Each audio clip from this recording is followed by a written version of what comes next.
मदीने में अल्लाह के रसूल की भी तो कब्र है, उसको भी तो दीवारों से घेर दिया गया है। अल्लाह के रसूल की कब्र को आम लोगों की कब्र के बराबर खड़ा नहीं किया जा सकता है, क्योंकि नबियों के बारे में नबी का फरमान यह है कि पैगंबरों की और नबियों के जिस्मों को कब्र की मिट्टी नहीं खाती। लेकिन हमारे और आपके जिस्मों के बारे में नहीं है कि कब्र की मिट्टी नहीं खाती।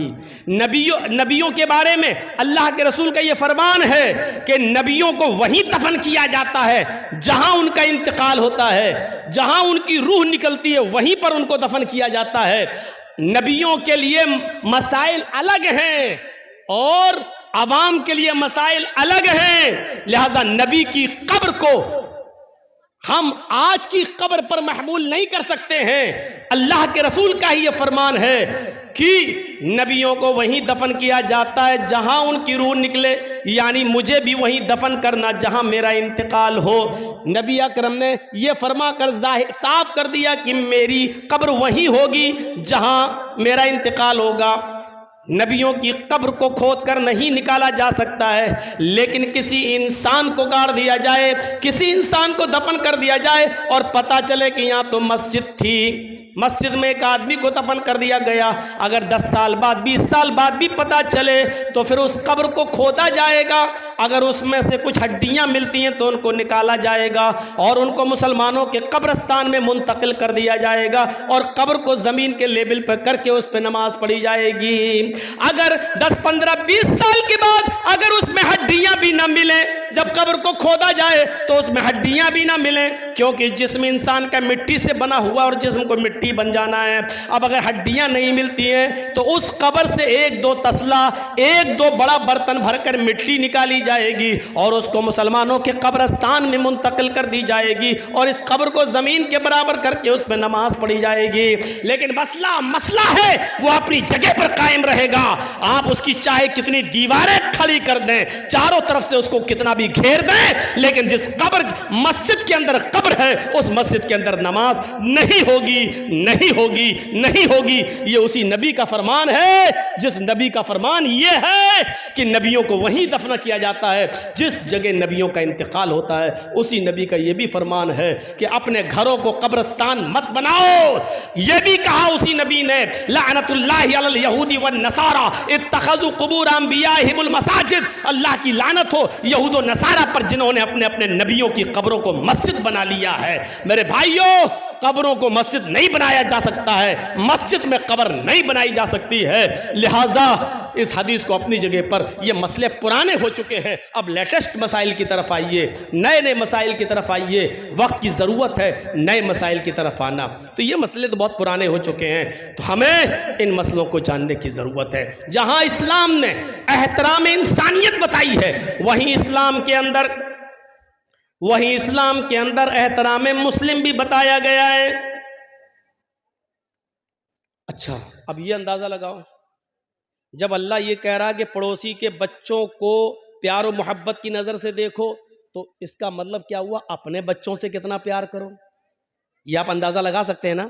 जो इस्लाम दूसरों के बच्चों से मोहब्बत करने का हुक्म दे रहा हो, तो उससे अंदाजा लगाओ कि फिर अपने बच्चों से कितनी मोहब्बत होनी चाहिए।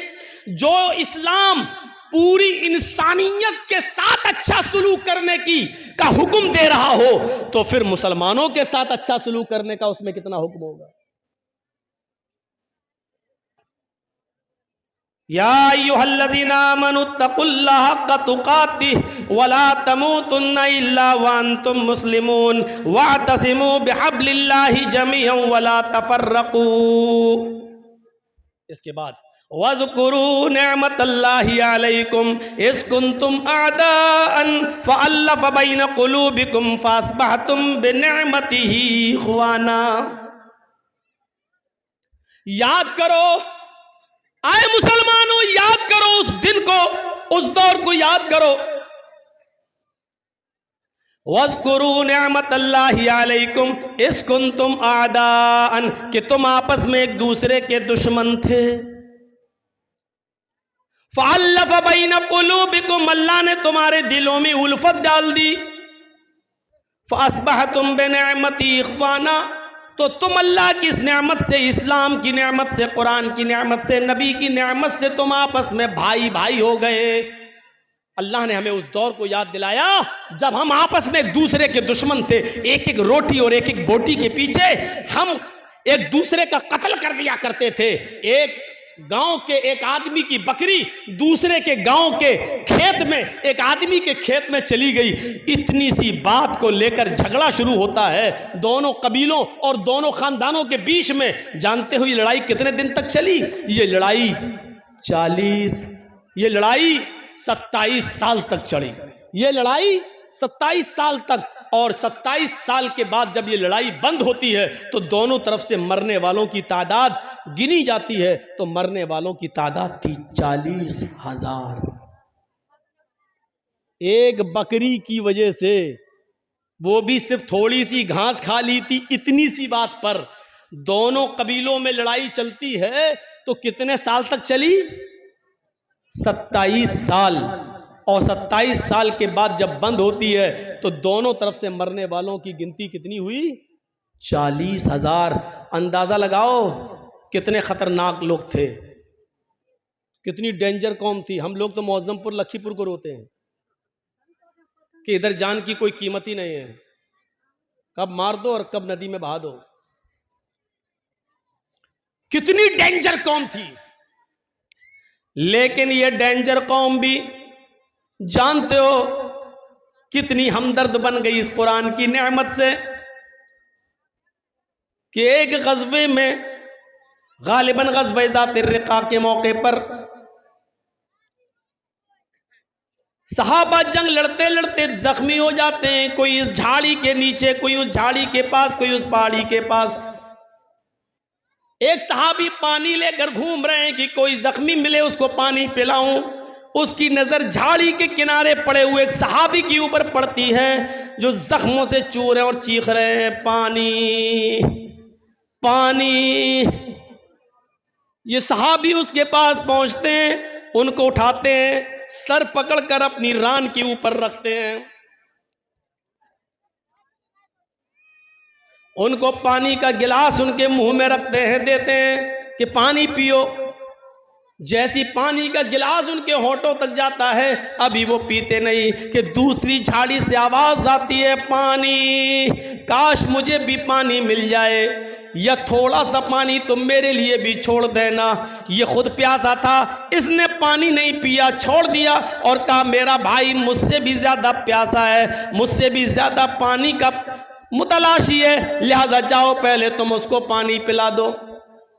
यह आदमी उसके पास जाता है, उसके होठों से पानी का प्याला लगाता है कि तीसरे की आवाज आती है, थोड़ा बच जाए तो मेरे लिए भी छोड़ देना, मेरा भी हलक सूखा जा रहा है।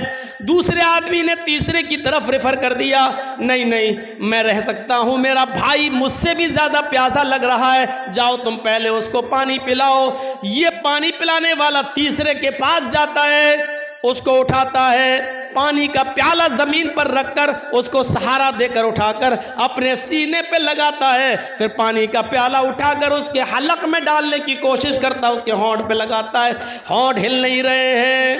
पानी का प्याला रखकर उसके दिल की धड़कनों को देखता है तो धड़कनें बंद है, सांस नाक में उंगली रखकर देखता है तो सांस बंद है। यानी तीसरा सहाबी रूह कब से उनसुरी को परवास कर चुकी है, उसका इंतकाल हो चुका है। इसने तीसरे को जमीन पर लिटाकर दूसरे के पास लौट कर आया, चलो ये तीन ही थे, अब दूसरे को ही पिला दें। जब दूसरे के पास जाता है तो क्या देखता है, वो भी मुस्कुराते हुए चेहरे के साथ लेटा हुआ है और उसकी भी सांसें बंद हो चुकी हैं। वो जल्दी से भागा कि पहले के पास चलूं, क्या देखता है कि पहला भी जहां जाफरी के सुपुर्द कर चुका है, पहला भी अल्लाह को प्यारा हो चुका है, इस सहाबी की भी जान जा चुकी है। जो कौम 27 साल तक लड़ती हो, जो कौम 40,000 लोगों के मरने के बाद भी जिनकी तलवारें खून की प्यासी रहती हो, ऐसी डेंजर कौम को अल्लाह के नबी ने कैसा बनाया कि एक सहाबी दूसरे के लिए अपनी जान देने लगे, एक सहाबी दूसरे के लिए अपनी जान न्यौछावर करने लगे। एक सहाबी ने इसलिए पानी नहीं पिया कि मेरा भाई मुझसे ज्यादा प्यासा है, और दूसरे ने इसलिए नहीं पिया कि तीसरा मुझसे भी ज्यादा प्यासा है। जरा आप अंदाजा लगा सकते हैं ये कौन सा जज्बा था। एक आदमी दूसरे के लिए अपनी जान दे रहा है। इसी को कुरान कहता है वज़कुरू निअमतल्लाहि अलैकुम इज़ कुंतुम आदान फ़अल्लफ़ बैन क़ुलूबिकुम फ़अस्बहतुम बिनिअमति इख़वाना। आए लड़ने वालों, झगड़ने वालों, उस दौर को याद करो, उस जमाने को याद करो जब तुम आपस में एक दूसरे से लड़ते थे, जब आपस में तुम एक दूसरे की गर्दनें उड़ाया करते थे, तुम आपस में एक दूसरे के हरीफ थे, एक दूसरे के दुश्मन थे। फ़अल्लफ़ बैन क़ुलूबिकुम, अल्लाह ने तुम्हारे दिलों में उल्फत डाल दी। ये होता है मुसलमान, एक मुसलमान दूसरे मुसलमान के लिए। अपने लिए तो सभी जीते हैं, दूसरों के लिए जीना असल जीना, दूसरों के लिए। इसलिए फरमाया अल मुस्लिमु मन सलिमल मुस्लिमून मिन लिसानिही व यदिही। मुसलमान तो वो है कि जिसकी जबान से और जिसके हाथ से दूसरे मुसलमान को तकलीफ न पहुंचे। पहले जबान का लफ्ज है, मिन लिसानी व यदी, और जिसके हाथ से। मुसलमान तो वो है कि जिसकी जबान से और जिसके हाथ से दूसरे को तकलीफ न पहुंचे। इसमें कौन पूरा उतर रहा है? जबान से तकलीफ हम दे रहे हैं, हाथ से तकलीफ हम दे रहे हैं। अरे किसी को कत्ल करना तो बहुत दूर की बात, अल्लाह के नबी सल्लल्लाहु अलैहि वसल्लम ने लोहे का कोई हथियार उठाकर इशारा तक करने से मना किया है। जैसे देख रहा है, ये कोई 10 मीटर दूर खड़ा, कत्ल करना तो बहुत दूर की बात है। आप 10 मीटर 20 मीटर दूर से ये कहें, देख रहा है ये पूरा का पूरा रामपुरी है, घुसा दूंगा पेट के अंदर। 10 मीटर 20 मीटर की दूरी से इशारा करना भी एक मुसलमान के लिए दूसरे मुसलमान के लिए जायज नहीं है। हम कौन सी दुनिया में, यहां हाल ये है हमारा कि तकलीफ ना हो किसी को, ना जबान से ना हाथ से। भैया देखो, सामने से मत उठिए, आप लोग पीछे से उठ के जाइए यार। मेरे सामने से जाते हैं तो बड़ा डिस्टर्ब होता है। कहां जा रहे हो चाचा? अब ये इस उम्र में घर जाके क्या करेंगे, पूछो जरा, सोचो। वो देखिए बेचारे बूढ़ों में शुगर के मरीज हैं लग रहा है। अच्छा, जिन लोगों को पेशाब ज्यादा आता है तो उनको बीच में बैठने की जरूरत क्या है? उनको आगे पीछे दाएं बाएं बैठना चाहिए पहले ही से। ये सिस्टम होना चाहिए। ये सब उसके खिलाफ है अदब के, सामने से उठना। एक बार हैदराबाद में तकरीर कर रहा था, सामने से कोई आदमी आया तो मैं समझा गया यार होगा पेशाब करना है। सीधे मेरा माइक पकड़ के कहता है कैसे बोला। और उसके बाद जो लाठी डंडे टमाटर अंडे चले, वो दौर हमें आज तक याद है। तो डर लगता है, सामने से कोई आदमी जब उठता तो मुझे डर लगता है। वो हैदराबाद हमें याद आ जाता है। इंसान हम भी हैं, खोपड़ी में वो ऐसा बैठ गया है कि जब भी कोई उठता तो वो हैदराबाद याद आ जाता है। तो सामने से मत उठा करिए। जबान से और हाथ से तकलीफ नहीं होनी चाहिए किसी को, किसी मुसलमान को किसी मुसलमान से। लेकिन यहां तो हाल ये है कि हम अपनी परेशानियों से इतना परेशान नहीं हैं जितना आपके आराम से हमें परेशानी हो रही है।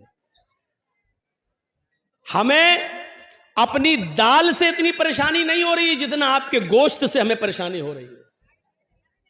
हमारे घर में क्या पका है उससे परेशानी नहीं हो रही है।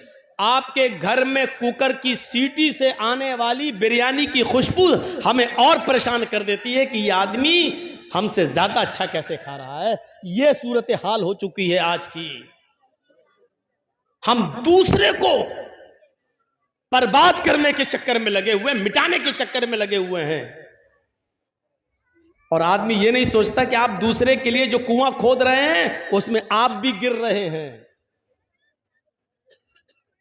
जर्जीस साहब को दुश्मनी है आपसे, अब हम आपको बर्बाद करना चाहते हैं। हम आपके पीछे भाग रहे हैं, आप हमसे जान बचा के भाग रहे हैं। आप उतना नहीं थक रहे हैं जितना मैं थक रहा हूं। क्यों? क्योंकि मुझे पकड़ना है आपको, तो आपसे ज्यादा तेज रफ्तारी से मैं दौड़ूंगा, तभी आपको पकड़ पाऊंगा। तो आप उतना नहीं थक रहे हैं, उससे ज्यादा मैं थक रहा हूं। वो आदमी उतना बर्बाद नहीं हो रहा है जितना हम उसको बर्बाद करने में अपने आप को बर्बाद कर रहे हैं। एक आदमी की जमीन का झगड़ा चला दूसरे आदमी से, दूसरे आदमी को 1 लाख की जमीन है लेकिन हमें चाहिए, हमारा पावर है, वो पुलिस में रिपोर्ट करके कोर्ट मुकदमा करके सोच रहा ले लेंगे, लेकिन जमीन 1 लाख की, लेकिन 1 लाख रुपए की जमीन लेने के लिए 3 लाख बर्बाद कर चुका अब तक, कोर्ट कचहरी बर्बाद करके उसने अपने आप को और ज्यादा बर्बाद कर लिया है। लेकिन जिद है कि हमें इसी की जमीन चाहिए। वो 3 लाख रुपए की जमीन और उससे अच्छी कंडीशन में दूसरी जगह मिल जाती है, लेकिन नहीं, हमें इसको सबक सिखाना, इसी की जमीन चाहिए। उसकी 1 लाख की जमीन को लेने के लिए 3 लाख बर्बाद कर चुका है। 3 लाख।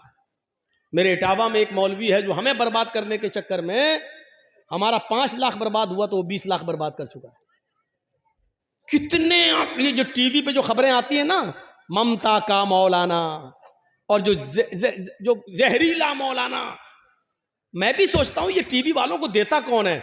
बाद में पता चला कि वो इटावे का मौलाना ही यूट्यूब से कटिंग कर करके निकाल के योगी मोदी के खिलाफ जो हम बोले उसको कटिंग कर करके पैसा दे दे के चलवाता है कि ताकि ये मौलाना के ऊपर FIR हो जाए।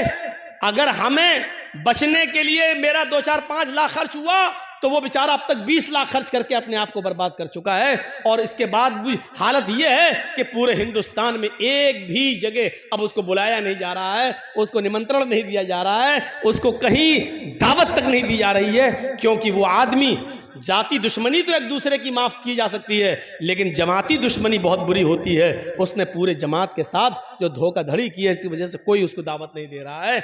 और हम उसके खिलाफ कोई एक्शन इसलिए नहीं लेते हैं कि मरे हुए को मारना मेरी आदत नहीं। मुझे महात्मा गांधी का वो कौल याद आता है कि किसी को मारना हो तो उसका नाम लेना छोड़ दो, उसको नाम मत लो, अपने आप मर जाता है। अब देख लीजिए कि उत्तर प्रदेश के चुनाव में एक साहब हैं, वो मुसलमान बहुत करते रहते हैं। आजकल वो बहुत चिल्ला रहे हैं, सपा ने क्या किया, समाजवादी पार्टी के दल्लो, ऐसी तमाम भाषाएं इस्तेमाल की जा रही हैं सिर्फ मुसलमानों में प्रचार करने के लिए। लेकिन उसके जवाब में अखिलेश ने एक बात भी नहीं कही है, ना उसका जवाब दिया जा रहा, ना उसका नाम लिया जा रहा है। इसका नतीजा ये निकला कि पूर्वांचल में चले जाओ या पश्चिम में चले जाओ, जो पहले कुछ वोट मिलने वाले भी थे, बंटने वाले थे, चुनाव से 2 दिन पहले सब ऐसे एक हुए, ऐसे इकट्ठे हुए कि उन्होंने सोचा कि नहीं, पहले अपने आप को बचाओ, इसी में भलाई है, इसी में भलाई है, पहले अपने आप को बचाओ। और ये अक्लमंदी का तकाजा है मेरे भाइयों, ये अक्लमंदी है कि हर आदमी को, हम तो बार बार कहे हैं, मेरे मोबाइल में आज तक मेरे घर यही रखा हुआ है, अभी 4-5 दिन पहले चलाया है, अभी जी हिंदुस्तान ने मेरे खिलाफ, और अभी चिल्लाया, देखिए ये लखनऊ में जो ममता बनर्जी आई हैं, ये मौलाना जर्जीस की प्लानिंग का एक हिस्सा है।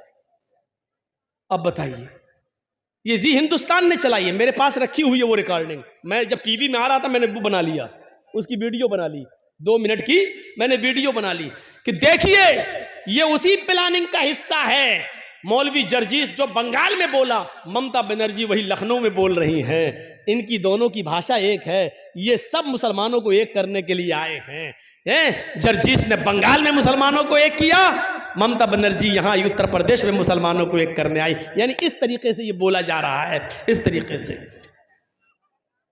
लेकिन अक्लमंदी का तकाजा है।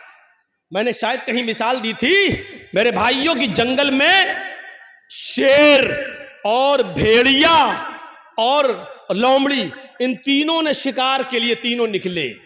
जंगल में शेर, भेड़िया और लोमड़ी, जानते होंगे लोमड़ी, फॉक्स, ये तीनों जानवर शिकार के लिए निकले। शेर ने हिरन मारा, भेड़िए ने बकरी का शिकार किया और लोमड़ी ने खरगोश मारा। अब शेर ने कहा भेड़िए से, चलो 3 जानवर मरे पड़े हैं, ये हिरन, ये बकरी, ये खरगोश, चलो बताओ किसको कौन सा जानवर खाना है, तुम फैसला करो, मैंने तुम्हें जज बना दिया है। भेड़िया कहता बहुत आसान। का क्या है? का हिरन बड़ा है, आप खा लो। बकरी को मैंने मारा, मैं खा लेता हूं। लोमड़ी ने खरगोश मारा है, लोमड़ी को खरगोश दे देते हैं। अब शेर तो जालिम था। जो लोग मेरी तकरीर में समझ जाएं कि जालिम शेर कौन है, समझ लो पूरी तकरीर समझ गए। शेर तो जालिम था, हालांकि भेड़िए का फैसला बिल्कुल सही था। भाई भेड़िए ने फैसला सही किया कि नहीं किया? भाई हिरन आपने मारी, हिरन आप खा लो। बकरी मैंने मारी, मैं बकरी खा लेता हूं। लोमड़ी ने खरगोश मारा, लोमड़ी खरगोश खा लेती है। भेड़िए ने फैसला बिल्कुल सही किया, लेकिन जालिम था शेर। उसने कहा क्या इतना बुरा फैसला? अरे कमीने कहां से पढ़ के आया तू? इतना गंदा फैसला। उठा और इसने एक पंजा मारा भेड़िए के, उसकी गर्दन अलग अलग। कमीना इतना बुरा फैसला, फैसला करना भी नहीं जानता। मेरे सामने उसकी जुर्रत देखो, इतना घटिया फैसला। लोमड़ी से कहा ए तू फैसला कर। लोमड़ी मुस्कुराने लगी। बिल्कुल साहब, जंगल के राजा। ये भेड़िए को अकल ही नहीं थी, पागल था। बिल्कुल गलत फैसला किया इसने। कहा अच्छा तुम फैसला करो। लोमड़ी ने कहा बहुत आसान है साहब, ये तीनों जानवर आपके हैं और अब तो भेड़िया भी आपका है। क्या मतलब? कहा हिरन आप सुबह खा लीजिए, बकरी शाम को खा लीजिए, और दोपहर में भूख लगे तो मुंह का जायका बदलने के लिए खरगोश खा लीजिए। आप जंगल के राजा हैं, आप नहीं खाएंगे तो कौन खाएगा? शेर ने कहा वाह वाह लोमड़ी वाह, यह है अच्छा फैसला। इतना अच्छा फैसला तुझे किसने सिखाया? लोमड़ी ने कहा इसी भेड़िए की कटी हुई गर्दन ने। हजरत इसी भेड़िए से सीखा है मैंने ये फैसला। अगर मैं आज ये फैसला ना करती तो मेरा भी यही हाल होता। मैंने उत्तर प्रदेश में यही बात कह दी। मैंने कहा जालिम बादशाह से बचने के लिए भेड़िया मत बनो, सही फैसला करने की कोशिश मत करो, वरना हक बात कहने पर भी मारे जाओगे। अक्लमंदी यह है कि लोमड़ी ने फैसला गलत किया जरूर था, लेकिन अक्लमंदी यह थी कि उसने अपने आप को बचा लिया। हमने कहा लोमड़ी बन जाओ, अपने आप को बचा लो, वरना शेर ऐसा झपट्टा मारेगा कि भेड़िए की तरह पड़े रहोगे, यहीं गर्दन पड़ी रहेगी तुम्हारी। इतना मैंने कहा, उत्तर प्रदेश के लोगों की भी अकल में आ गई, बात सही कह रहे हैं मौलाना साहब। इस वक्त ज्यादा मुसलमान हक हक मत चिल्लाओ, ज्यादा चिल्लाएंगे तो ना हमें हक मिलेगा, ना यही आएगा, ना हम जिसको देना चाह रहे हैं वो आएगा, और दूसरा आएगा वो कहेगा ठोको बुलडोजर, यही करता रहेगा। इसलिए बेहतर यह है कि लोमड़ी की तरह अक्लमंदी से काम ले लो। तो मेरे भाइयों, ये अक्लमंदी और दानिशमंदी है। कभी कभी अक्लमंदी और दानिशमंदी से भी काम लिया जाता है। अल्लाह के रसूल के पास एक सहाबी आए, कहा अल्लाह के नबी मेरे अंदर 4 बुराइयां पाई जाती हैं। मैं शराब भी पीता हूं, मैं जिना भी करता हूं, मैं चोरी भी करता हूं और मैं झूठ भी बोलता हूं। बताओ इन चारों में से एक छोड़ सकता हूं, क्या छोड़ूं? जबकि बुराइयां तो चारों हैं, हराम तो चारों हैं। अल्लाह के नबी से कहता 4 नहीं 1 छोड़ सकता हूं, बताओ क्या? अल्लाह के नबी ने कहा अच्छा एक काम कर, झूठ छोड़ दे। कहा अल्लाह के नबी मैं तो बड़ा अक्लमंद समझता था, आप झूठ छोड़ने को कह रहे हैं? कहा नहीं नहीं झूठ छोड़ दे। अब वो शराब पीने के लिए गया तो सोचने लगा अल्लाह अगर शराब पीऊंगा, अल्लाह के नबी ने कल पूछ लिया कि शराब पीती कि नहीं पीती और मैंने कह दिया हाँ पी थी, तब तो मेरी कोड़े मारे जाएंगे, क्योंकि हम खुद कबूल कर रहे हैं। और अगर कह दिया कि नहीं तो ये झूठ होगा, और मैंने वादा किया कि झूठ नहीं बोलूंगा, शराब छोड़ दी। अब जिना करने गया तो कहने लगा अल्लाह के रसूल ने अगर पूछ लिया कल जिना किया था कि नहीं, और मैंने कह दिया हाँ किया था, तब तो पत्थरों से मार मार के हमें खत्म कर दिया जाएगा। और अगर कह दिया नहीं तो झूठ होगा, और मैंने अल्लाह की कसम खा के वादा किया कि झूठ नहीं बोलूंगा, चलो जिना भी नहीं करता हूं। अब चोरी करने गया, कहने लगा अगर अल्लाह के रसूल ने पूछ लिया कल सुबह चोरी की थी कि नहीं, मैंने कह दिया हाँ तो हाथ काटा जाएगा, और अगर कह दिया नहीं तो झूठ होगा, नहीं मैं चोरी भी नहीं करूंगा। सुबह होकर अल्लाह के नबी के पास आया, कहता कि मैं तो समझता था कि आपने बड़ा वैसा फैसला, आपने तो बड़ी अक्लमंदी से कहा झूठ छोड़ दो, मान गया आप बड़े अक्लमंद हैं। आपने कहा क्यों, क्या हुआ? कहा चारों बुराइयां छूट गई। अल्लाह के नबी ने फरमाया मैं जानता था कि झूठ तमाम बुराइयों की जड़ है। तो हिकमत से भी काम लो। अगर किसी आदमी से सारी बुराइयां नहीं छूट रही हैं तो उसको कहो कि ये छोड़ दो यार, ये छोड़ दो। हिकमत भी जरूरी है। हिकमत भी अल्लाह के रसूल ने दूरअंदेशी से काम लिया, अकलमंदी से काम लिया। हमें भी हर वक्त अकलमंदी से काम लेने की जरूरत है, अकलमंदी से काम लेने की जरूरत है। आज हमारी यही सूरत हाल हो चुकी है मेरे भाइयों कि हम अपनी परेशानियों से इतना परेशान नहीं है जितना हम दूसरे के सुख से परेशान हैं। हमारी हालत यह हो चुकी है। कुत्ता देखा है? कुत्ता देखा क्या मौलाना साहब? हमारा तो उठना बैठना ही उन्हीं में है। कुत्ते ने देखा एक छुरी पड़ी हुई है और उस छुरी पे खून लगा हुआ है बकरी का ताजा ताजा, और छुरी ऐसे जमीन पर खड़ी है। अब कुत्ते को तो चाटने की आदत होती है। उसने कहा इस पे बकरी का खून लगा है, खून को चाटने के लिए उसने अपनी जबान चलाई। जैसे ही चलाई छुरी पर उसकी जबान कट गई। बकरी का खून तो चाट गया लेकिन उसकी जबान कट के उसका खून उस पर लग गया। अब कुत्ता क्या समझ रहा है ना, अभी खून बाकी है। उसने फिर दोबारा जबान से चाटा, फिर दूसरी जगह से कट गई। उसने कहा अरे अभी भी बाकी है, फिर चाटा, फिर कट गई। वो उस वक्त तक चाटता रहा कि उसकी जबान कट के गिर गई और फिर वो खुद हलाक हो गया, मर गया। यही हालत हमारी है। मिसाल सख्त जरूर है लेकिन सच्ची मिसाल है। हम दूसरे को बर्बाद करने के लिए यही अपने आप को बर्बाद कर लेते हैं। जैसे कुत्ता बकरी के खून को चाटने के लिए अपना ही खून चाटते चाटते अपनी जबान काट बैठा, यही हाल हमारा है। आज जुमे के खुतबे में मैंने सुनाया था ना कि वो दो सहाबी थे, जिन लोगों ने ना सुना हो सुनो, जिनके कपड़े की दुकानें पास पास थीं। एक आदमी, एक सहाबी का कपड़ा बिक गया, दूसरा कस्टमर आया, दूसरा भी बिक गया, तीसरा कस्टमर आया, उसी दुकान पर तीसरा भी कपड़े के थान ले गया, चौथा आया, उसने चौथा भी उसी को दे दिया उसी दुकान ने। पांचवा कस्टमर आया उसी दुकान पर कपड़ा खरीदने। दुकानदार कहने लगा नहीं, अब वो कपड़ा मेरे पास नहीं है, मेरे भाई के पास चले जाओ, इससे भी अच्छा कपड़ा तुम्हें वहां मिल जाएगा, ये पड़ोस में दुकान है। उसने ये सोचकर उसको भेज दिया कि मेरे तो 4 कपड़े के थान बिक गए, मेरे घर में मेरी बीवी बच्चों का गुजर बसर चल जाएगा। मेरे भाई की तो बोनी तक नहीं हुई है उस पड़ोसी की, उसके भी बीवी है, उसके भी बच्चे हैं, उसको भी शाम को कमा कर ले जाना है और अपने बीवी बच्चों का पेट पालना है। उसने ये सोचकर अब हमारे पास कपड़ा नहीं है कह दिया ताकि मेरे भाई की भी कुछ बोनी हो जाए, उसको भी इतना कपड़ा उसका भी बिक जाए कि उसके घर में चूल्हा जल जाए। मेरे भाइयों, उसने मना कर दिया कि मेरे पास कपड़ा खत्म हो गया, जाओ मेरे भाई की दुकान के पास चले जाओ। मेरे भाइयों, ईमानदारी के साथ बताना, कंपटीशन के दौर में हमारी इधर चाय की दुकान, बगल में इधर चाय की दुकान, हम दूसरे की दुकान पर आने वाले कस्टमर को भी अपनी आवाज देकर बुला लेते हैं। हम ये रिक्शा चला रहे हैं, उधर दूसरा हमारा भाई भी चला रहा है, उसके पास आने वाली सवारी को भी हम खींच लेते हैं। कितना? 20 रुपया? नहीं, आओ हम 15 लेंगे, आओ बैठ जाओ। हम उसके भी मुंह से रोटी का लुकमा छीन रहे हैं। हमारे घरों में बरकत हो तो कहां से हो, हमारे बच्चों को बीमारियां न लगे तो कैसे न लगे, हमारे माँ बाप को बीमारियां और कैंसर जैसी बीमारियों में मुलव्वस न हो तो क्यों न हो, क्योंकि हमने रोजी रोटी के सारे नाजायज तरीके इस्तेमाल कर रखे हैं। हम तो अपने भाई की खुशी देखना ही नहीं चाहते हैं। हम अपने दुकान के होते हुए दूसरे की दुकान पे कस्टमर आता हुआ देखना ही गवारा नहीं कर सकते हैं। मेरे भाइयों, इस्लाम की तालीम ये तो नहीं थी, इस्लाम की तालीम ये तो नहीं थी।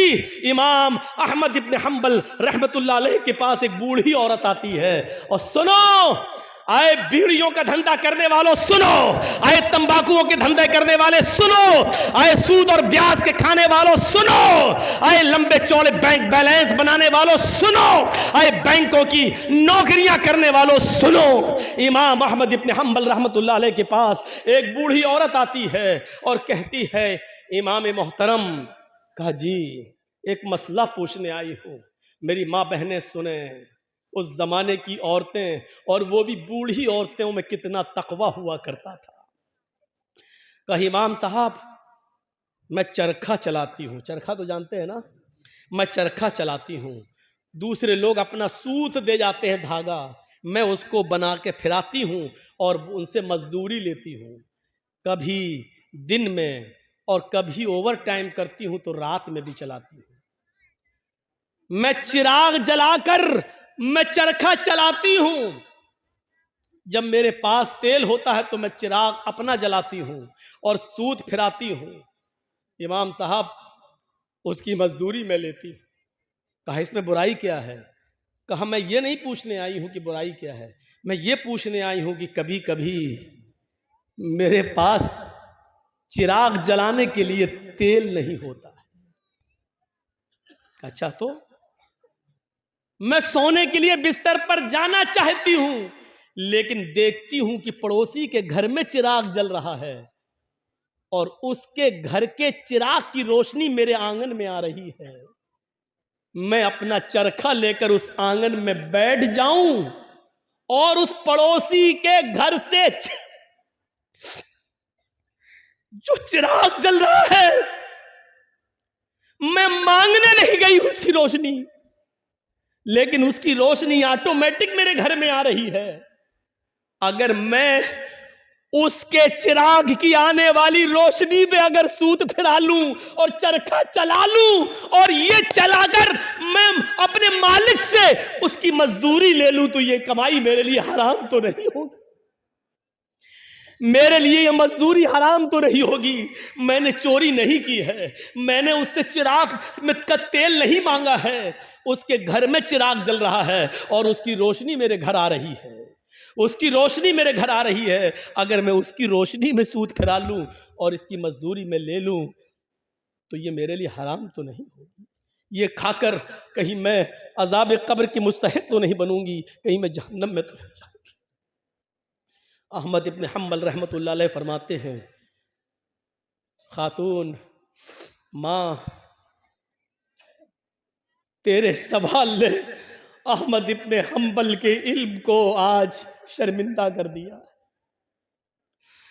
काबे के रब की कसम, तेरे इस मसले का जवाब अहमद इब्न हम्बल के पास नहीं है। कहने लगी इमाम साहब फिर आपसे बड़ा आलिम इस बस्ती में कोई है ही नहीं, फिर मैं ये किससे मसला पूछूं? उन्होंने कहा सुन मेरी माँ, जहां तक कयास का नतीजा है, कयास का तकाजा है, तो जहां तक मेरा इल्म है मैं उस इल्म की रोशनी में कयास लगाकर अंदाजे से ये कह सकता हूं कि इसमें कोई हर्ष तो नहीं लग रहा है। क्यों? क्योंकि तू मांगने नहीं जा रही है, वो अचानक आ रही है।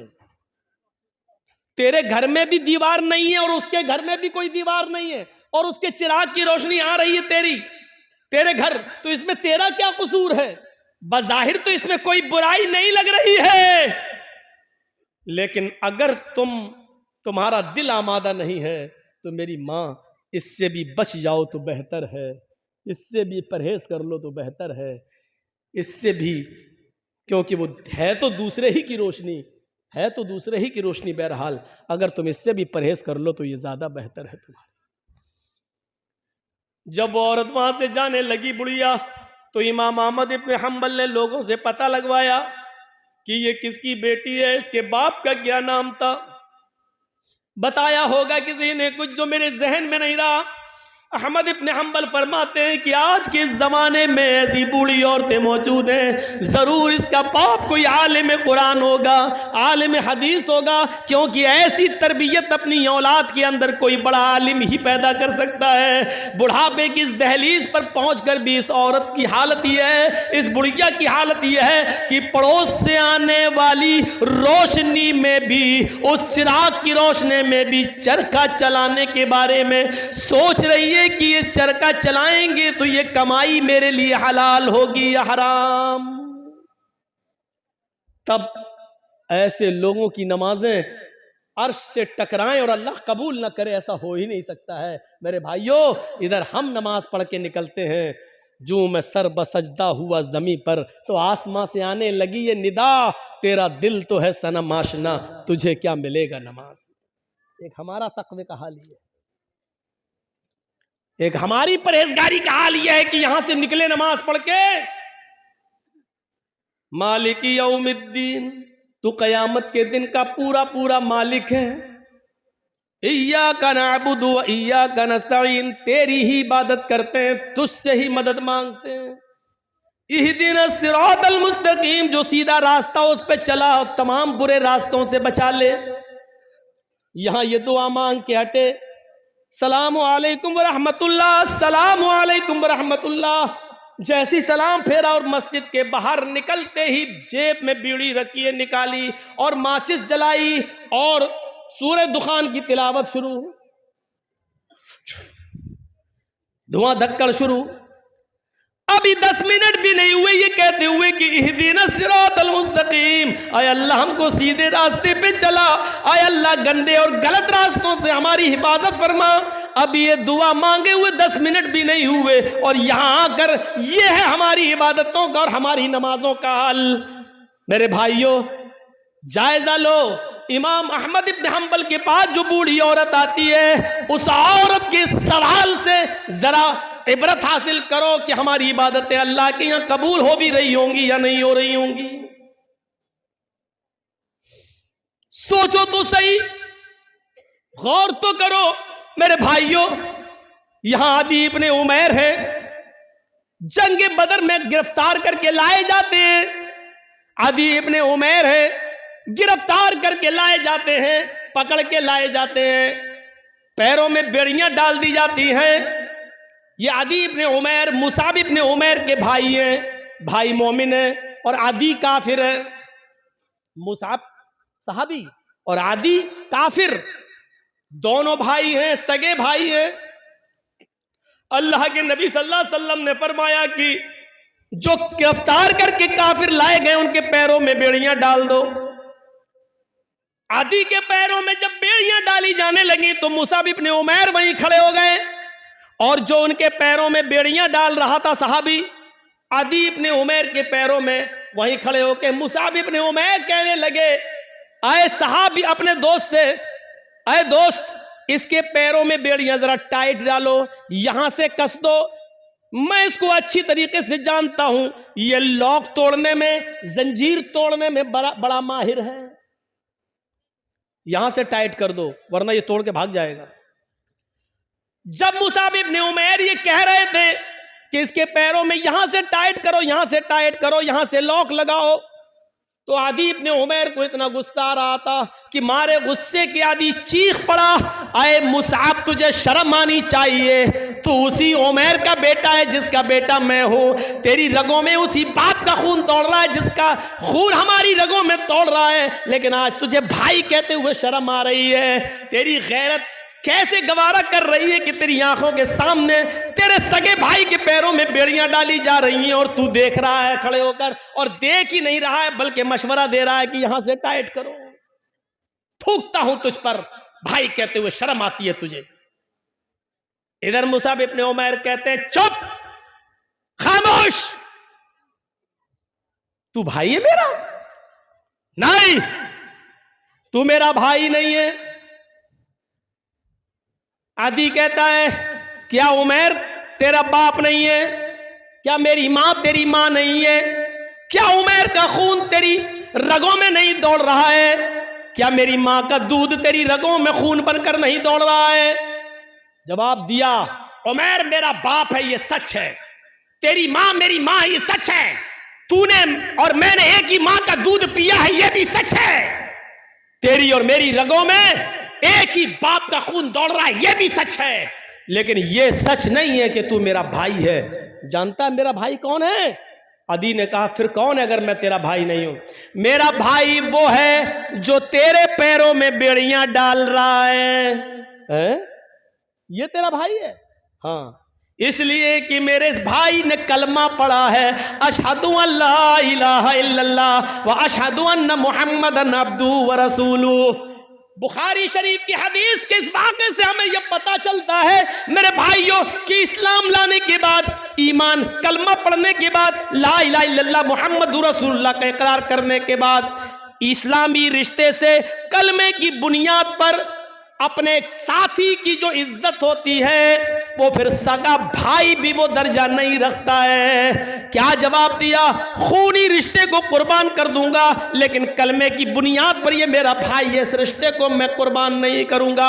आए आदि, तू मेरा भाई नहीं, मेरा भाई वो है जो मेरे पैरों में बेड़ियां डाल रहा है, इसलिए कि इसने कलमा पढ़ा है, अशहदु अल्ला इलाहा इल्लल्लाह व अशहदु अन्ना मुहम्मदन अब्दुहु व रसूल। इस कलमे की बुनियाद पर ये मेरा भाई है, तू भाई नहीं है। ये होता है इस्लामी रिश्ता। और इस्लामी रिश्ता इतना अहम होता है कि उसके लिए खूनी रिश्ते को कुर्बान कर दिया जाता है। अरे कम से कम उतना ही करो जो अपने लिए पसंद करो, वो अपने भाई के लिए पसंद, अपने मुसलमान भाई के लिए पसंद कर लो, यही काफी। इतना ही करो। आज के जमाने में सईद इब्ने जुबैर को हज्जाज इब्ने यूसुफ की पुलिस ढूंढ रही थी। सईद इब्ने जुबैर को हज्जाज इब्ने यूसुफ की पुलिस ढूंढ रही थी। हुक्म था उसको पकड़कर जिंदा मेरे पास लाओ, उसको कत्ल किया जाएगा।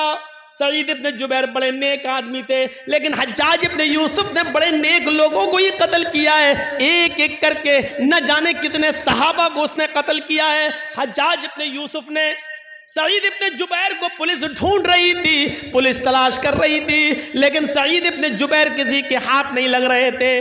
रात को वो बहुत सी दूरी तय करके हज्जाज इब्ने यूसुफ की सल्तनत से निकलना चाह रहे थे, उसके मुल्क से बाहर भागने की कोशिश कर रहे थे ताकि मेरी जान बच जाए। लेकिन रात का वक्त था, अंधेरे में फायदा उठाकर वो जाया करते थे, और जब सुबह होती थी तो कहीं पनाह ले लिया करते थे ताकि हज्जाज इब्ने यूसुफ की पुलिस हमको न पकड़ ले।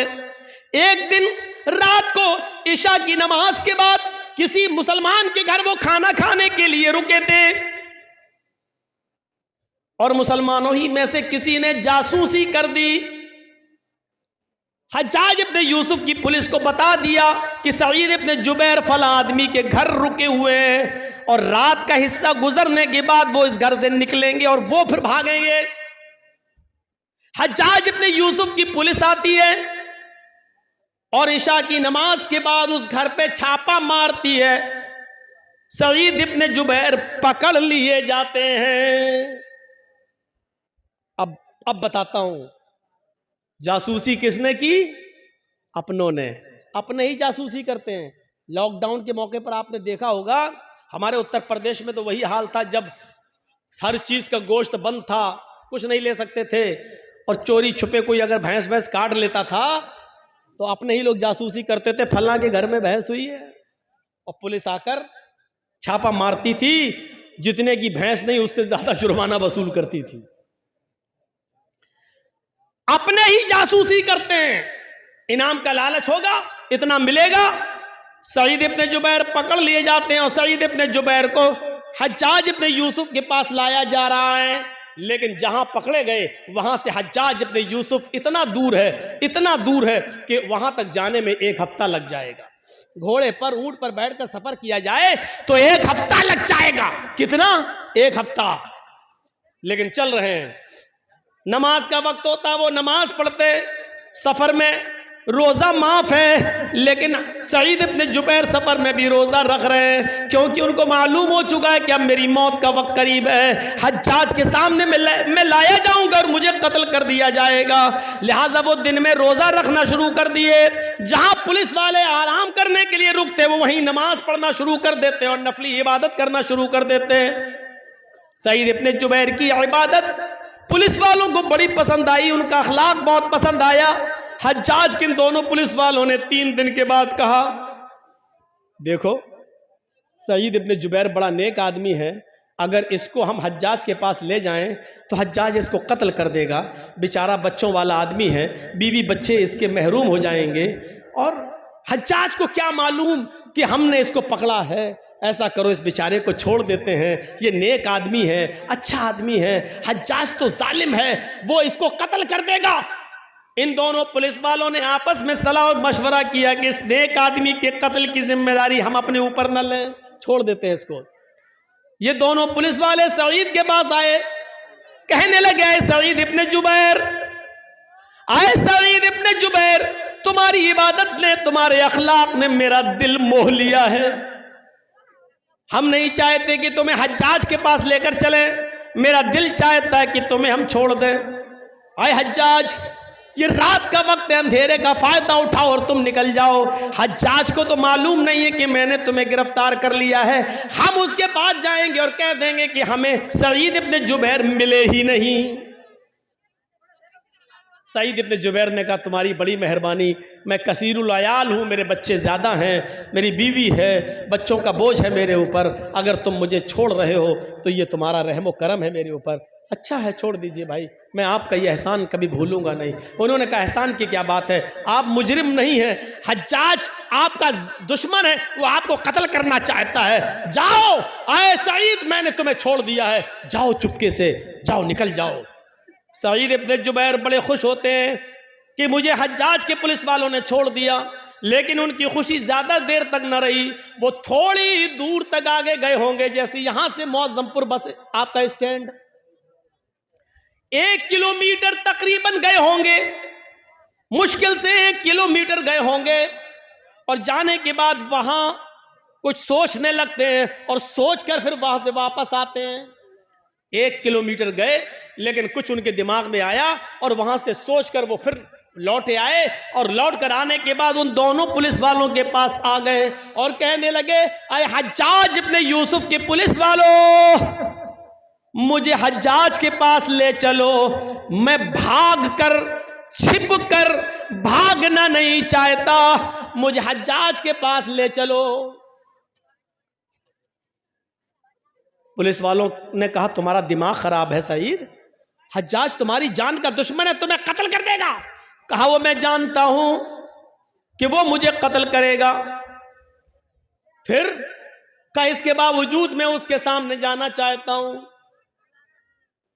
पुलिस वाले कहते हज्जाज, आए सईद बेवकूफी मत करो, मैंने तुम्हें छोड़ दिया, फिर तुम क्यों आए। सईद इब्न जुबैर रोते हैं और रोते हुए कहते हैं, आए पुलिस वालों, तुम्हें नहीं मालूम जिस आदमी ने मेरी जासूसी की और तुम्हें यह बताया कि मैं इस घर में छिपा हूं, वो तो कहीं ना कहीं से देख ही रहा होगा, उसको तो यह मालूम ही होगा कि तुम दोनों ने मुझे गिरफ्तार कर लिया है, मुझे पकड़ लिया है। वो आदमी हज्जाज को यह खबर दे देगा इन दोनों पुलिस वालों ने सईद को गिरफ्तार कर लिया।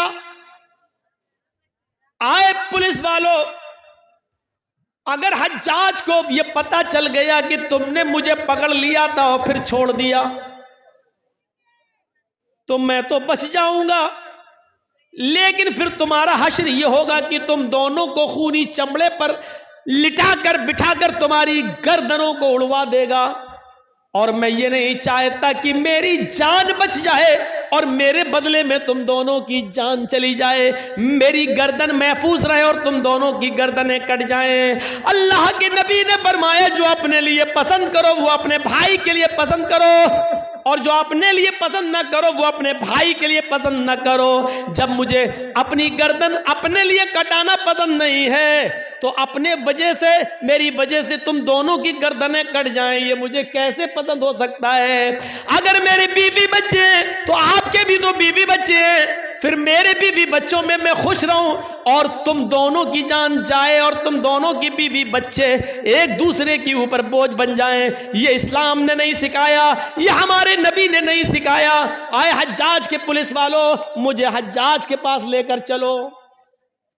इसके बावजूद उन दोनों ने समझाया, लेकिन नहीं माने सईद इब्न जुबैर, हम अपने लिए तुम्हारी जिंदगी खतरे में नहीं डाल सकते हैं। आखिरकार जिद करते रहे और वो दोनों पुलिस वाले उनको पकड़कर हज्जाज के सामने ले आए। हज्जाज ने कहा, बहुत बहुत मुबारक, तुम इनको पकड़ कर लाए हो, तुम्हें इनाम से नवाजा जाएगा। और कहा, कोई ख्वाहिश है तुम्हारी? उन्होंने वही ख्वाहिश जाहिर की कि हमें 2 रकात नमाज पढ़ना है। कहा पढ़ लो। खूनी चमड़ा बिछा दिया गया। कुछ खाना है, कुछ पीना है? कहा नहीं। क्यों? आखिरी तमन्ना तो सबसे पूछी जाती है, कुछ खाना हो पीना हो तो बता दो। सईद इब्न जुबैर ने कहा, इन्नी साइमुन, मैं रोजे से हूं। हज्जाज इब्न यूसुफ ने कहा, चलो। पीछे से हाथ बांध दिए गए, खूनी चमड़ा बिछा दिया गया, गर्दन नीची कर दी गई और हज्जाज के एक जल्लाद ने पूरी ताकत के साथ अपनी तलवार चलाकर सईद इब्न जुबैर को एक ही बार में उनकी गर्दन को उनके तन से जुदा कर दिया।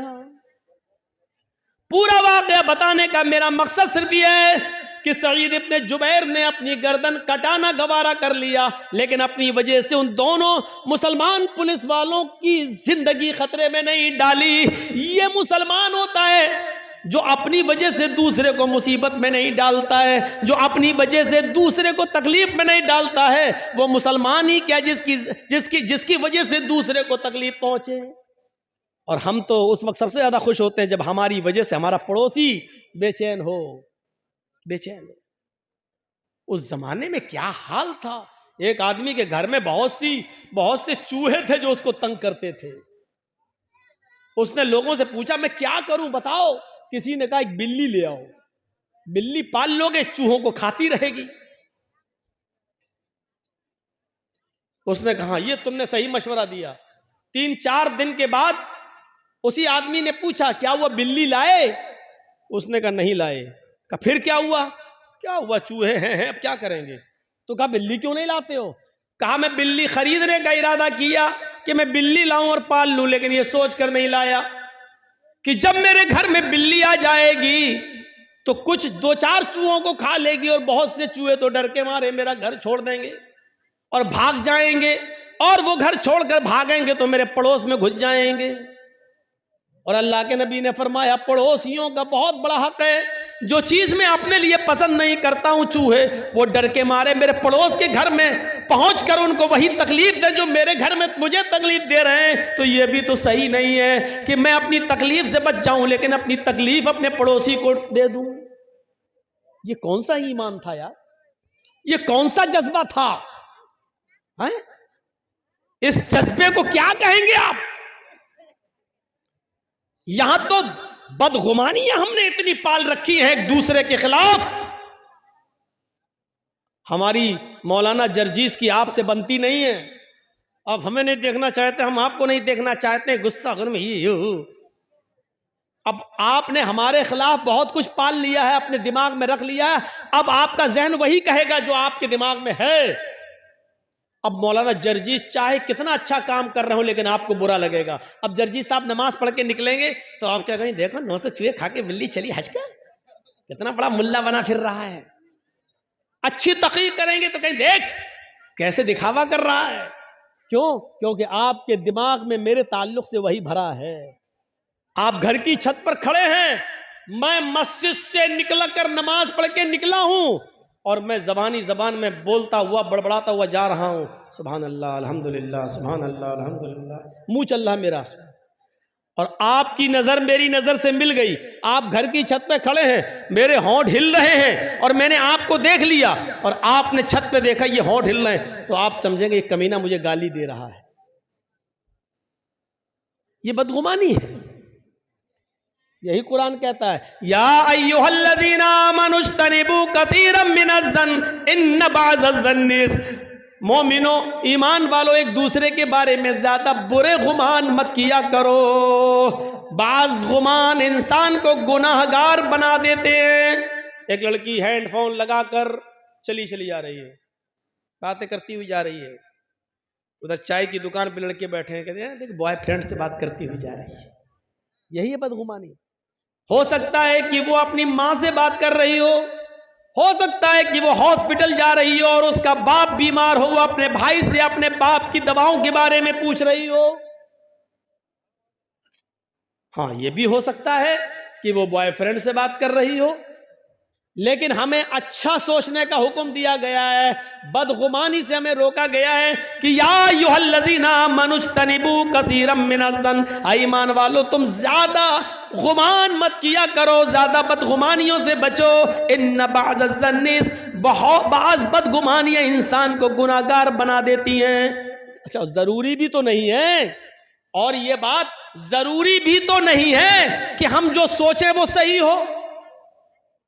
और कभी कभी हो सकता है 2 आदमी हम लोग बैठे हैं और दोनों किसी के बारे में सोच रहे हो, दोनों गलत हों। मिसाल के तौर पर हमारे बगल में ये मौलाना साहब बैठे हैं, ये डॉक्टर हैं, हम भी डॉक्टर हैं। एक मिसाल एक आदमी लंगड़ाता हुआ चला आ रहा है।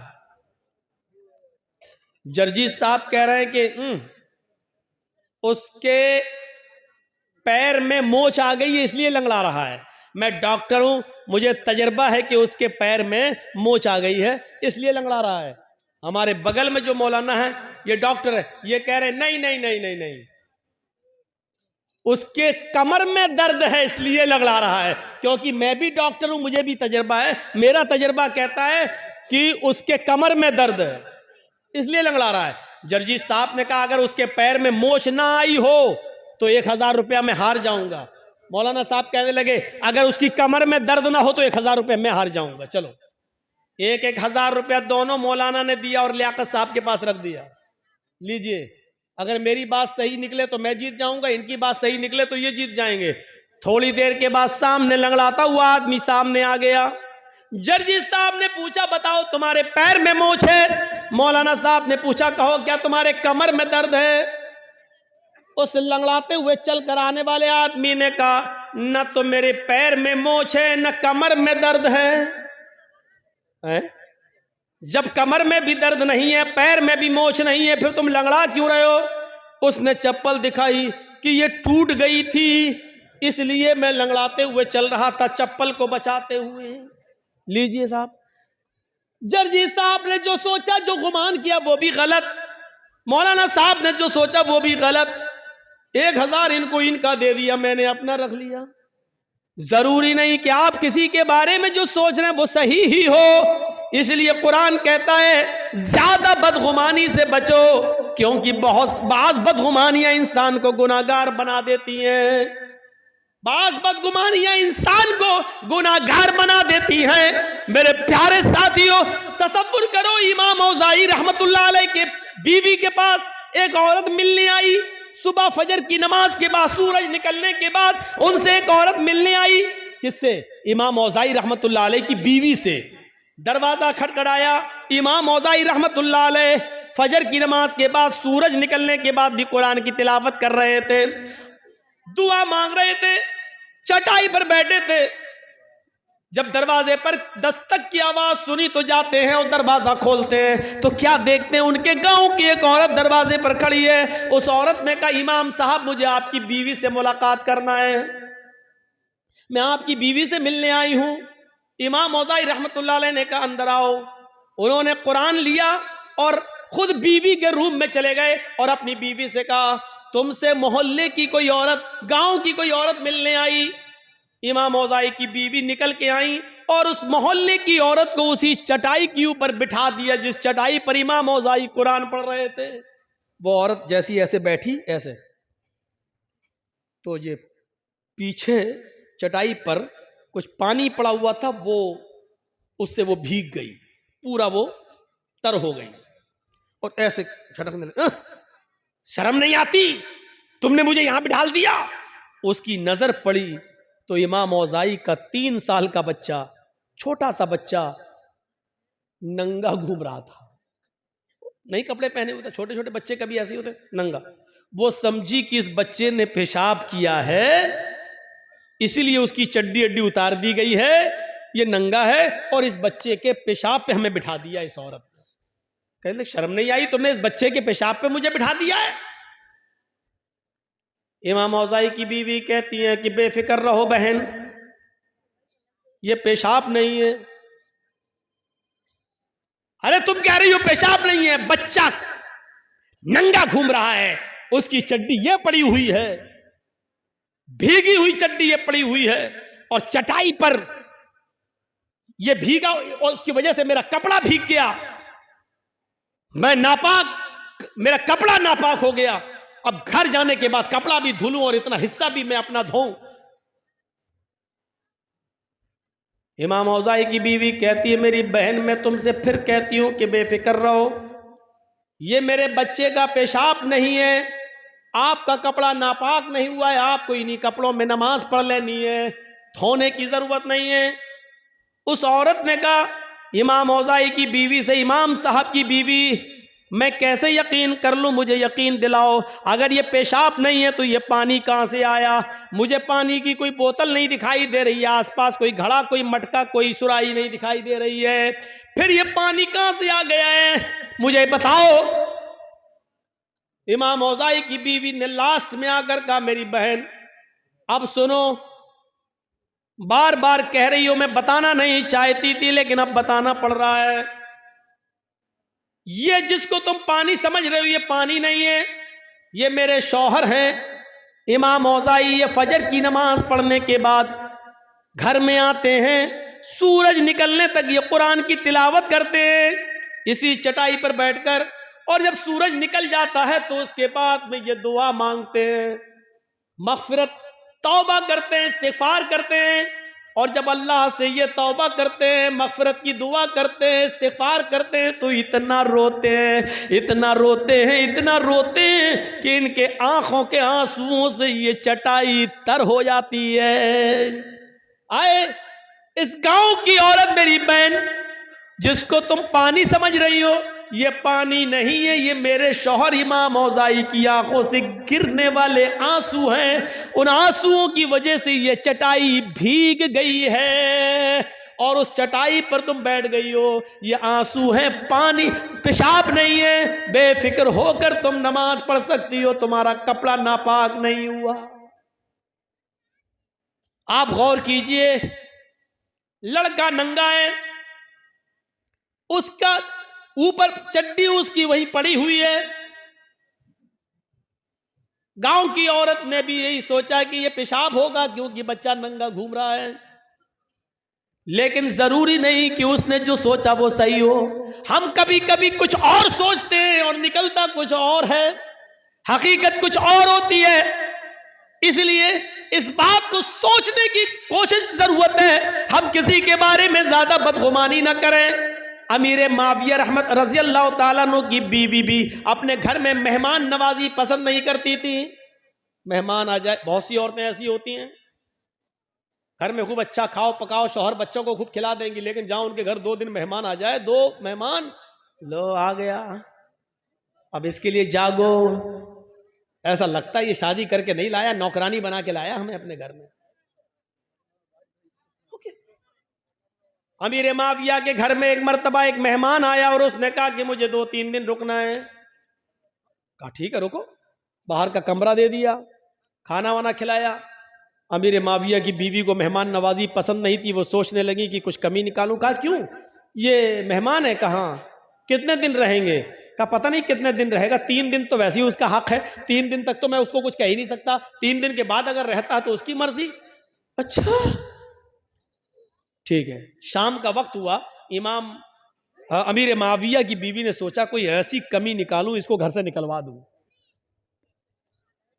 इशा की नमाज के बाद अमीर माविया ने उस अपने मेहमान के कमरे में चटाई रख दी, रात में तहज्जुद पढ़ते हो तो पढ़ लेना, लोटा रख दिया, अगर वुजू बनाना हो तो पानी ये है, एक दूसरा पानी रख दिया, अगर इस्तिंजा करना हो तो बाहर से दरवाज़ा खोलना और यहाँ खाली मैदान पड़ा है, यहाँ पर आप पेशाब करना हो तो यहाँ कर लेना और यहीं पर नमाज पढ़ लेना और फजर में इंशाअल्लाह मस्जिद में मुलाकात होगी।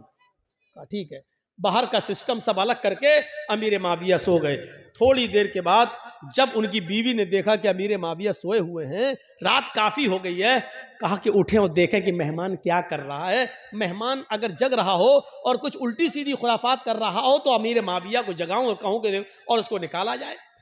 अमीर माविया की बीवी उठती हैं और अपने मेहमान के रूम तक जाती हैं और दरवाजे में कान लगाती हैं तो क्या सुनती हैं कि मेहमान बड़ा बेहुदा और गंदा गाना गा रहा है। आवाज बड़ी प्यारी थी उसकी, सुरीली, उस सुरीली आवाज में वो बेहुदा और इश्किया गाना गा रहा है, बड़ा बेहुदा गाना। अमीर माविया की बीवी को एक नुक्ता मिल गया, एक पॉइंट मिल गया, वो जल्दी से जाती है और अपने हस्बैंड को जगाती, उठो। कहा क्या है, इधर आओ, देखो तुम्हारा मेहमान क्या कर रहा है। अरे मेहमान क्या कर रहा है, उसका तो रूम मैंने अलग कर दिया है, उसका कमरा अलग कर दिया है, अरे इधर तो आओ, इधर आओ, उठो उठो उठो। उठाया, देखो देखो देखो, अरे कमरा बंद है, अरे दरवाजा, कान लगाओ, कान लगाओ। जब कान लगाया तो गाना बड़ा बेहुदा गाना गा रहा है।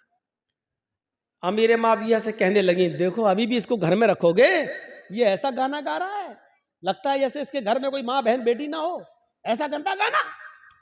अमीर माविया ने अपनी बीवी का हाथ पकड़ा और उसको खींचकर अपने बिस्तर पर लाए और फरमाया, जब मैंने उसके कमरे को अलग कर दिया, उसके रूम को अलग कर दिया, उसकी चटाई अलग कर दी, उसका मुसल्ला अलग कर दिया, उसका वुजू का लोटा अलग कर दिया, जब मैंने उसके कमरे से कोई मतलब भी नहीं रखा, तो तुमने दरवाजे पर कान लगाकर उसके अंदर की जासूसी क्यों की है? क्या तुम्हें नहीं मालूम मोहम्मद रसूलुल्लाह ने फरमाया, अगर घर के दरवाजे सब बंद हो और कोई तुम्हारे घर में झांकने की कोशिश करे, सुराख से या दीवार पर चढ़कर या किसी सांस से अगर तुम्हारे घर की जासूसी करे और तुम्हारी नजर पड़ जाए, तो बाहर निकल कर तुम उसकी दोनों आंखें फोड़ सकते हो, तुम्हें कोई गुनाह नहीं।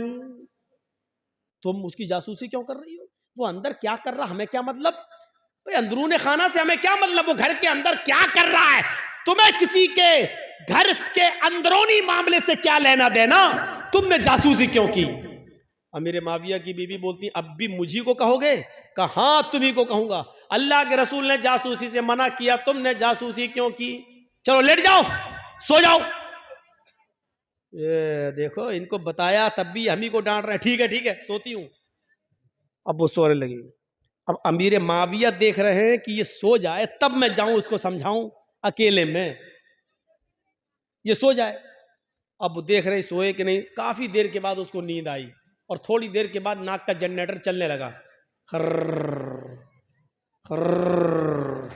अमीर माविया समझे हाँ बेहोशी में हो, अब सो गई है। अब उठूं और उसको समझाऊं, अब मैं अपने मेहमान को समझाऊं। अकेले में नसीहत करो तो ज्यादा फायदा करती है। अमीर माविया उठते हैं, उसके कमरे की तरफ जाते हैं, कान लगाकर सुनते हैं कि एक बार और देख लूं, अगर जाग रहा है तो अंदर जाऊं, और नहीं जाग रहा हो, सो रहा होगा, तो उसकी नींद खराब करने से क्या फायदा? सुबह फजर के बाद जगा दूंगा, सुबह फजर के बाद समझा दूंगा। तो कान लगाते हैं कि देखें गाना गा रहा कि नहीं। अब जब कान लगाया तो क्या सुनते हैं कि वही मेहमान अब कुरान की तिलावत कर रहा है। अभी थोड़ी देर पहले गाना गा रहा था, लेकिन अब इतनी देर के बाद जब दोबारा कान लगाकर सुना तो वही मेहमान सुरीली और बेहतरीन क़िरात में कुरान की तिलावत कर रहा है। अमीर माविया भागते हुए गए और अपनी बीवी को उठाए, उठ उठ उठ उठ। क्या? अरे उठ तो।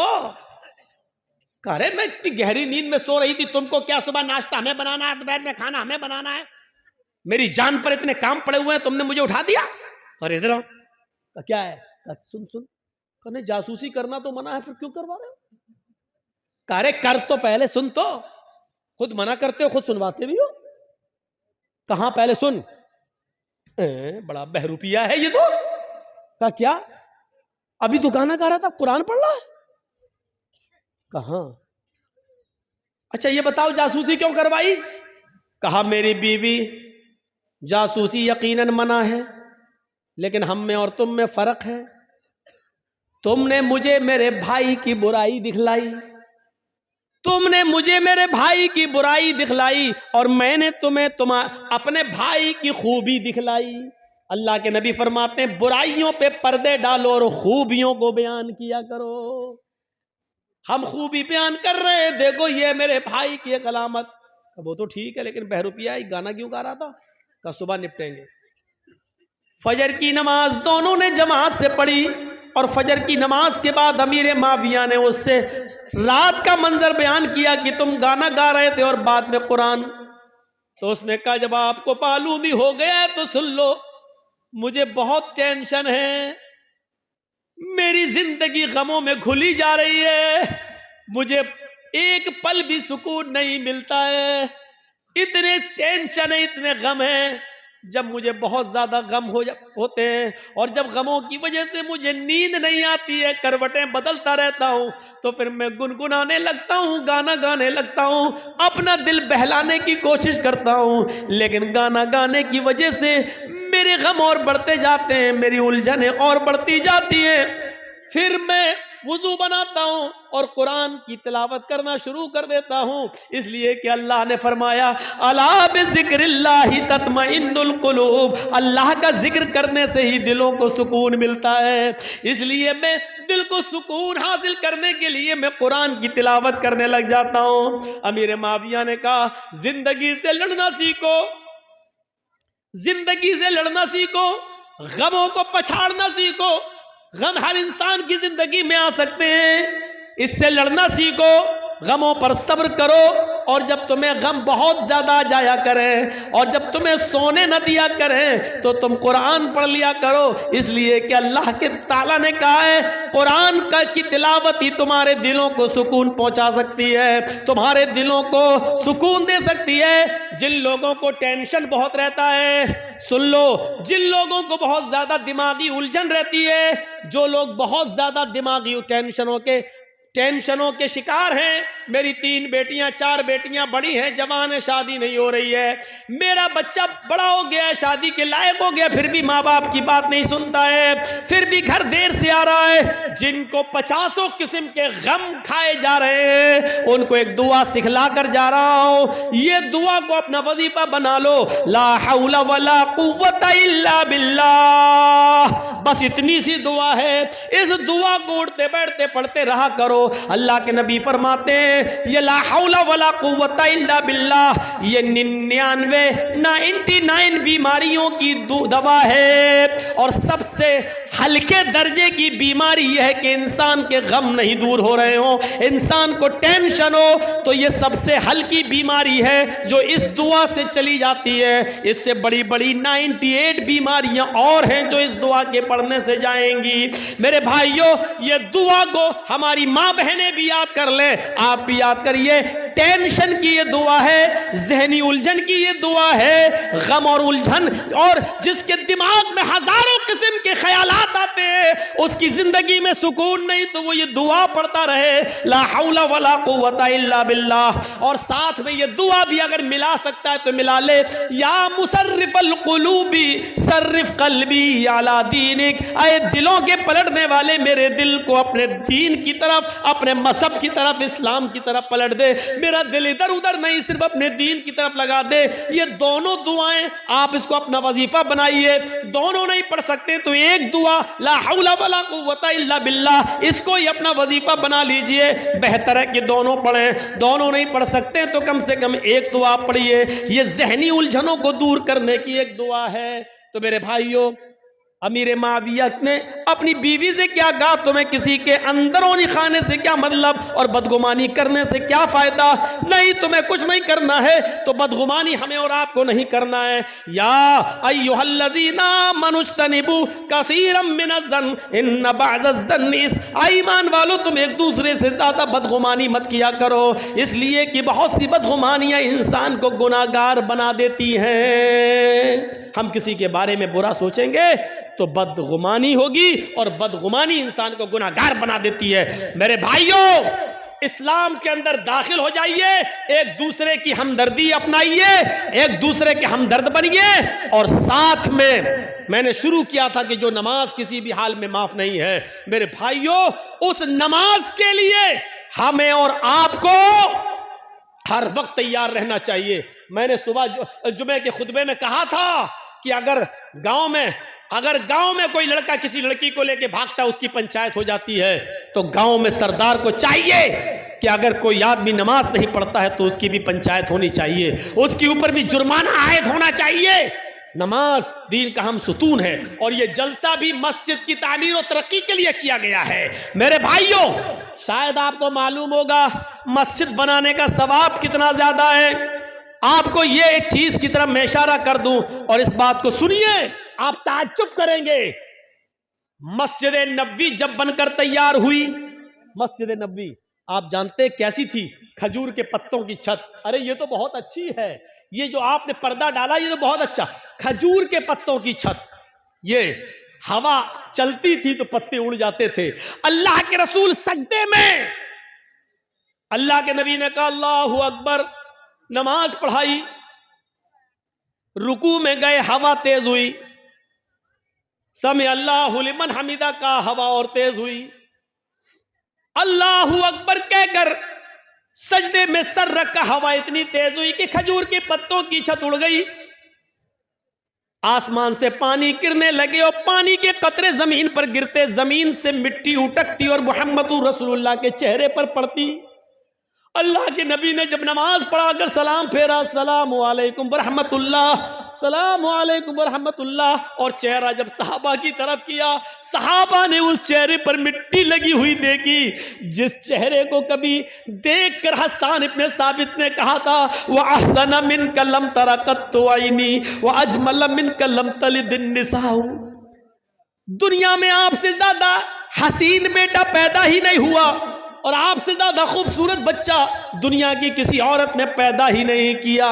और जाबिर इब्ने सबुरा ने कहा था, आए चांद तू क्यों निकलता है, आए चांद तेरा चेहरा मेरे नबी के चेहरे से अच्छा नहीं है, आए चांद तेरे चेहरे को भी अगर हुस्न और खूबसूरती और रोशनी मिली है तो वो मेरे नबी के चेहरे से मिली है। ये जाबिर इब्ने सबुरा ने कहा था, मेरे भाइयों उस चेहरे पर आज मिट्टी लगी हुई देखी। सहाबा ने कहा, अल्लाह के रसूल क्या इस मस्जिद के लिए हम पक्की छत न बनवा दें? आपने कहा, इस छत के लिए बहुत से पैसों की दौलत की जरूरत है।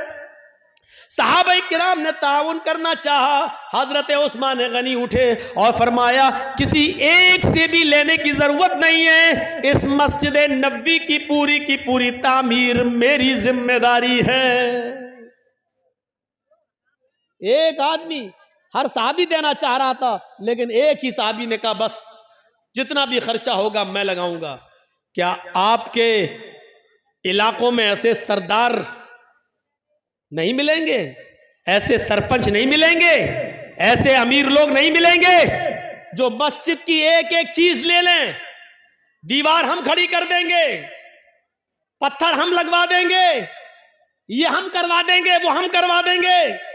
एक एक जिम्मेदारी अगर एक एक सरदार ले ले तो आसान हो जाए।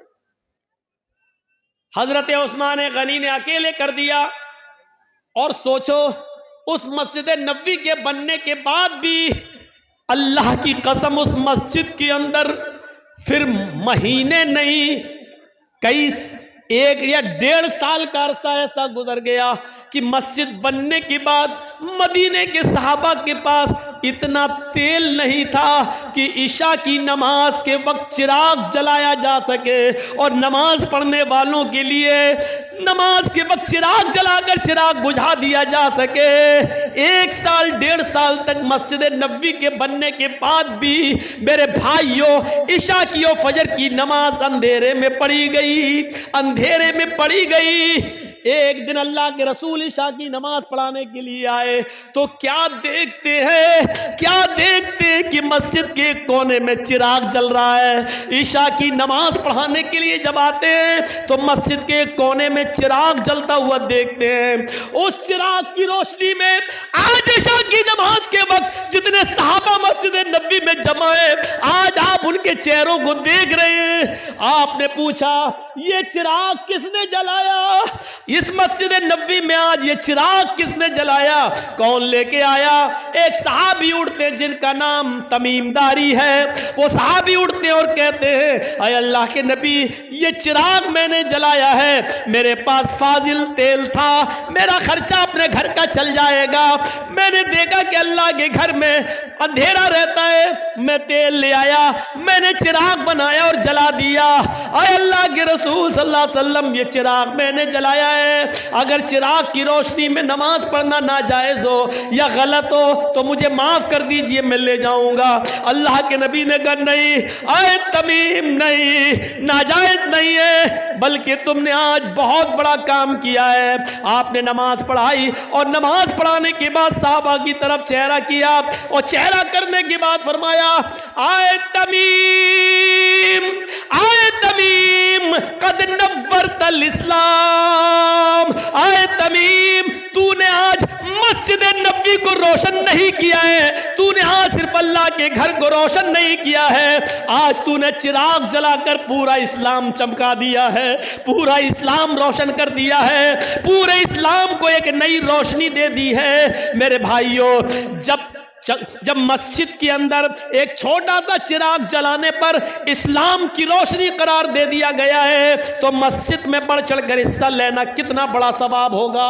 हमें और आपको ये सोचना चाहिए, ये 5-5 और 10-10 रुपए का चंदा मांगते हुए और लोगों को करते हुए और आपको देते हुए शर्म आनी चाहिए। मैं ये नहीं कह रहा हूं कि नहीं देना चाहिए, शर्म ये आनी चाहिए कि हम अल्लाह के घर के लिए 10 रुपए दे रहे हैं, जबकि हम अपनी गाड़ी में 100 रुपए का 1 लीटर पेट्रोल भरवा लेते हैं जो उससे ज्यादा होता है। इस बात पर शर्म आनी चाहिए कि हमारे बच्चे 20, 25, 50 रुपए की जो टॉफियां और चॉकलेट हमसे खा जाते हैं और हम मस्जिद को 10 रुपए का चंदा दे रहे हैं।